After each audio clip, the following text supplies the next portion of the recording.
How to check Facebook account creation date. Hello everyone, I am Bishaka and welcome to our channel. Now let's get right into the tutorial. Firstly, go ahead and open the Facebook application on your device and make sure you are signed in. Now, tap on your profile icon on the bottom right of your screen and then tap on your name option you see there.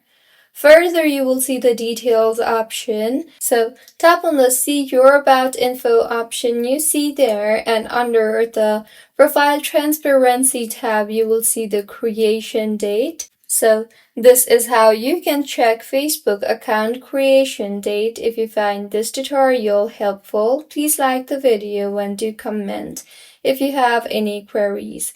Also, do subscribe to our channel for more helpful tutorials like this. See you on the next one.